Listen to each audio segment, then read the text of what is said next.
Hi friends, ಎಲ್ಲರಿಗೂ ನಮಸ್ಕಾರ. Gagan cooking ಚಾನಲ್ಗೆ ಸ್ವಾಗತ. ಹೊಸದಾಗಿ ನಮ್ಮ ಚಾನಲ್ ನೋಡ್ತಾ ಇದ್ರೆ ಸಬ್ಸ್ಕ್ರೈಬ್ ಮಾಡ್ಕೊಳ್ಳಿ, ಹಾಗೆ ಪಕ್ಕದಲ್ಲಿರೋ ಬೆಲ್ ಐಕನ್ ಕ್ಲಿಕ್ ಮಾಡಿ. ಬನ್ನಿ, ಇವತ್ತು ತುಂಬ ಟೇಸ್ಟಿ ಆದಂತಹ ಬೇಳೆ ಇಲ್ಲದೇನೆ ಮೂಲಂಗಿ ಸಾಂಬಾರು ಮಾಡೋದು ಹೇಗೆ ಅಂತ ತೋರಿಸ್ಕೊಡ್ತಾ ಇದ್ದೀನಿ. ನಾನಿಲ್ಲಿ ಬೇಳೆ ಹಾಕ್ತಾ ಇಲ್ಲ, ಹಾಗೆ ಮಾಡ್ತಾ ಇದ್ದೀನಿ.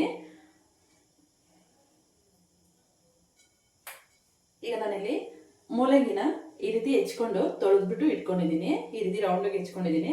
ಹಾಗೆ ಒಂದೆರಡು ಈರುಳ್ಳಿನ ಕಟ್ ಮಾಡಿ ಇಟ್ಕೊಂಡಿದ್ದೀನಿ. ಇದೆರಡನ್ನೂ ಬೇಯೋದಕ್ಕೆ ಹಾಕಬೇಕು.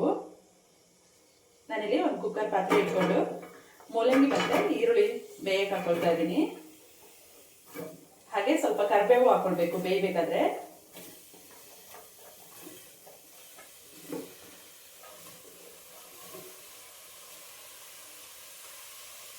ನೋಡಿದ್ರೆ ಇದಕ್ಕೆ ಸ್ವಲ್ಪ ನೀರು,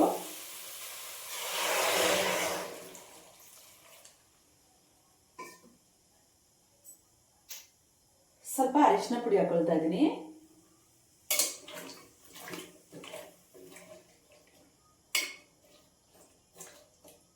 ಇದಾಗಿ ಬೇಯಲಿ.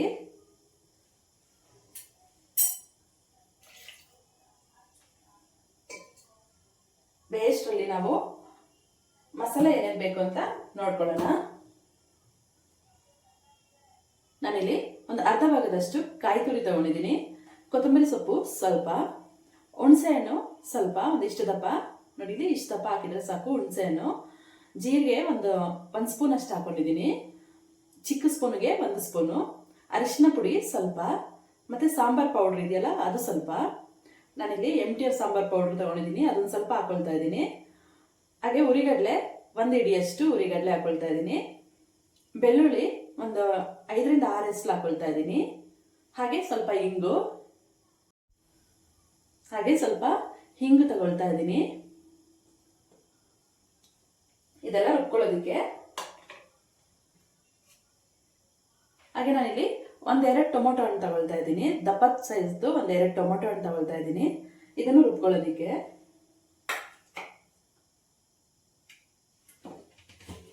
ನೋಡಿ, ಈಗ ನಾನು ರುಬ್ಕೊಳ್ಳೋದಕ್ಕೆ ಎಲ್ಲ ಹಾಕೊಳ್ತಾ ಇದ್ದೀನಿ.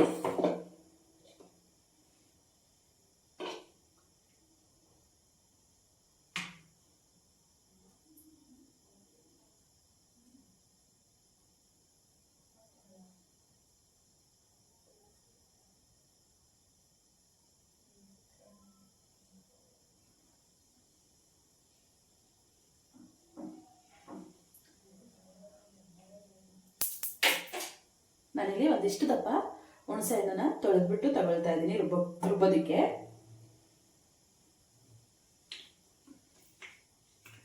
ಹಾಗೆ ಸ್ವಲ್ಪ ರುಬ್ಕೊಳ್ಬೇಕಾದ್ರೆ ಹಿಂಗು ಹಾಕೊಳ್ತಾ ಇದ್ದೀನಿ.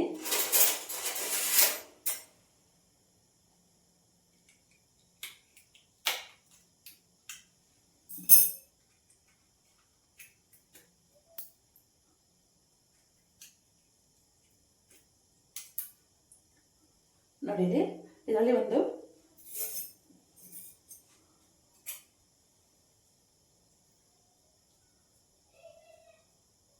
1/4 ಟೀ ಸ್ಪೂನ್ ಆಗಷ್ಟು ಹಿಂಗನ್ನ ಹಾಕೊಳ್ತಾ ಇದ್ದೀನಿ.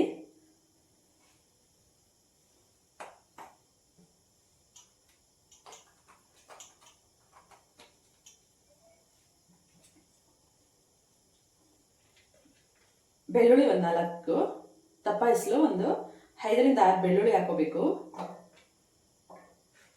ಉರಿಗಡಲೆ 1-2 ಸ್ಪೂನ್ ಅಷ್ಟು ಉರಿಗಡಲೆ ಹಾಕೊಳ್ತಾ ಇದ್ದೀನಿ.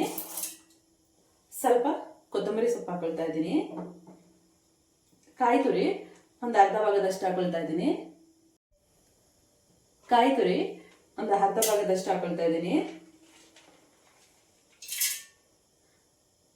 ಜೀರಿಗೆ ಒಂದು ಅರ್ಧ ಸ್ಪೂನ್ ಅಷ್ಟು ಜೀರಿಗೆ ಹಾಕೊಳ್ತಾ ಇದ್ದೀನಿ. ಸಾಂಬಾರ್ ಪೌಡ್ರು ಸ್ವಲ್ಪ 1.5 ಸ್ಪೂನ್ ಅಷ್ಟು ಸಾಂಬಾರ್ ಪೌಡ್ರ್ ಹಾಕೊಳ್ತಾ ಇದ್ದೀನಿ.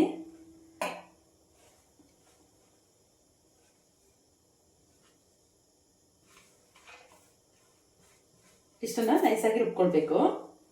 ಇದ್ರ ಜೊತೆಗೆ ನಾನು ಟೊಮೊಟೊನ ಹಾಕ್ಬಿಟ್ಟು ರುಬ್ಕೊಳ್ತಾ ಇದ್ದೀನಿ.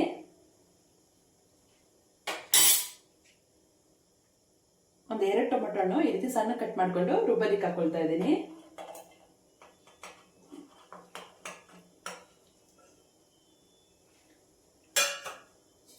ಹಾಗೆ ಸ್ವಲ್ಪ ನೀರು ಹಾಕ್ಬಿಟ್ಟು ರುಬ್ಕೊಳ್ಬೇಕು.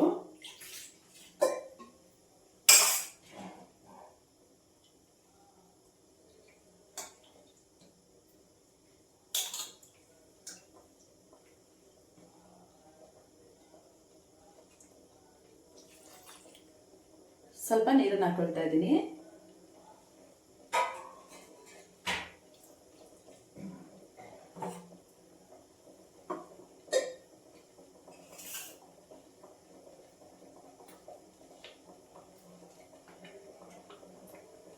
ಹಾಗೆ ಮೂಲಂಗಿ ಬೇಯ್ತಾ ಇರಲಿ.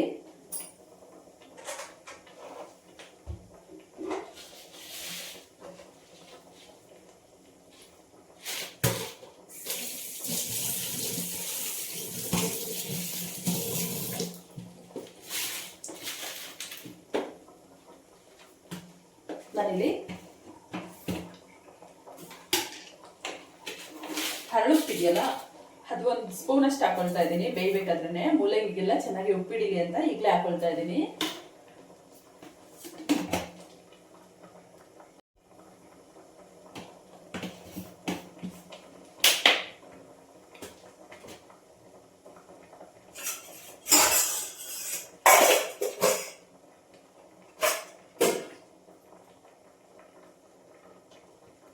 ಈಗ ಇದನ್ನ ನೈಸಾಗಿ ರುಬ್ಕೊಂಡು ಬರ್ತೀನಿ.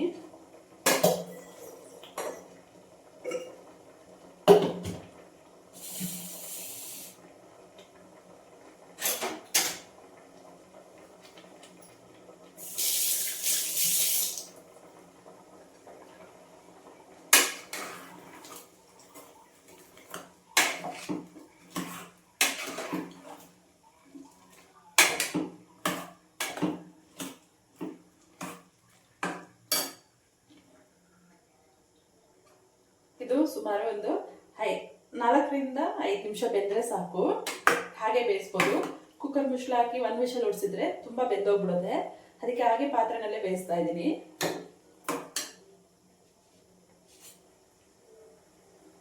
ಇದನ್ನ ಈಗ ನುಣ್ಣಗೆ ರುಬ್ಕೊಂಡು ಬರ್ತಾ ಇದ್ದೀನಿ.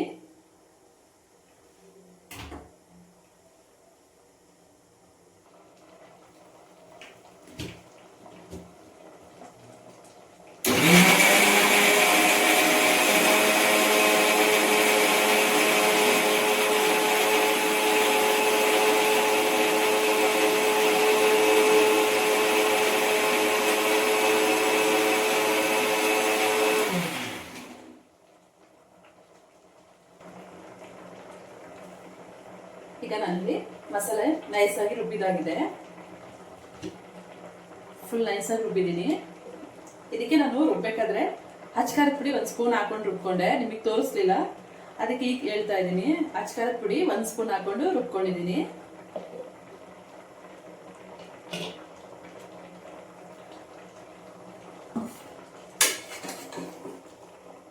ನೋಡಿ ಇಷ್ಟು ಬೇಯ್ತಾ ಇದೆ ಸಾಕು. ಇಷ್ಟು ಬೆಂದ್ರೆ ಇದಕ್ಕೆ ಮಸಾಲೆ ಹಾಕ್ಬಿಟ್ಟು ಮಸಾಲೆ ಕುದಿಬೇಕಾದ್ರೆ ಮೂಲಂಗಿನೂ ಇನ್ನೂ ಸ್ವಲ್ಪ ಬೇಯುತ್ತೆ.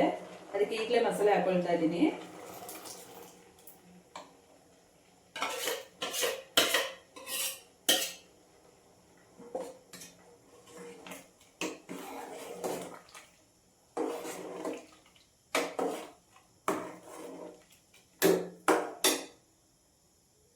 ಸ್ವಲ್ಪ ಜಾರ್ ತೊಳೆದ್ಬಿಟ್ಟು ನೀರು ಹಾಕೊಳ್ಳೋಣ.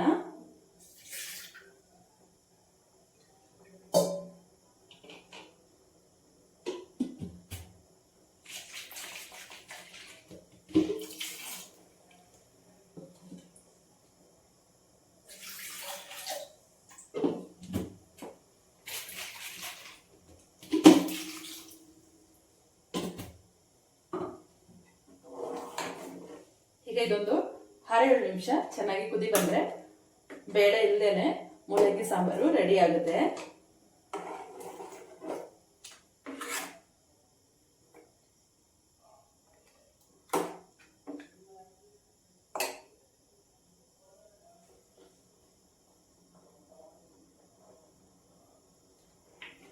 ಇದಕ್ಕೆ ಚೆನ್ನಾಗಿ ಕುದಿ ಬರಕ್ಕೆ ಬಿಡಬೇಕು.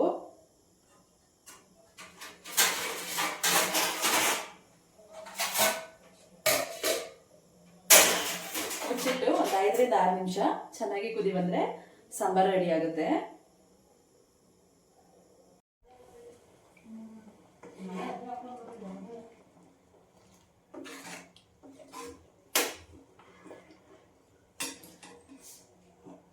ಫ್ರೆಂಡ್ಸ್, ಬೇಳೆ ಇಲ್ದೇನೆ ಸಾಂಬಾರು ರೆಡಿಯಾಗಿದೆ. ಇದು ಸಾಂಬಾರ್ ಪೌಡ್ರು ಹೇಗೆ ಮಾಡೋದು ಅಂತ ಒಂದ್ಸಲ ತೋರಿಸ್ಕೊಡ್ತೀನಿ. ಅದೊಂದು ವಿಡಿಯೋ ಹಾಕ್ತೀನಿ. ಈಗ ರೀಸೆಂಟಾಗಿ ಒಂದು 2-3 ದಿನದಲ್ಲಿ ಹಾಕ್ತೀನಿ ಹೇಗೆ ಮಾಡೋದು ಅಂತ. ತುಂಬ ಟೇಸ್ಟಿಯಾಗಿರುತ್ತೆ ಈ ರೀತಿ ಮಾಡ್ಕೊಳ್ಳೋದ್ರಿಂದ. ಫ್ರೆಂಡ್ಸ್, ಈ ರೆಸಿಪಿ ನಿಮಗೆ ಇಷ್ಟ ಆಯ್ತಂದ್ರೆ ಪ್ಲೀಸ್ ಕಮೆಂಟ್ ಮಾಡಿ, ಲೈಕ್ ಕೊಟ್ಟು ಶೇರ್ ಮಾಡಿ. ಹಾಗೆ ಗಗನ್ ಕುಕಿಂಗ್ ಚಾನಲ್ಗೆ ಸಬ್ಸ್ಕ್ರೈಬ್ ಆಗಿ. ಈ ವಿಡಿಯೋ ನೋಡಿದ್ದಕ್ಕೆ ಎಲ್ಲರಿಗೂ ಧನ್ಯವಾದಗಳು.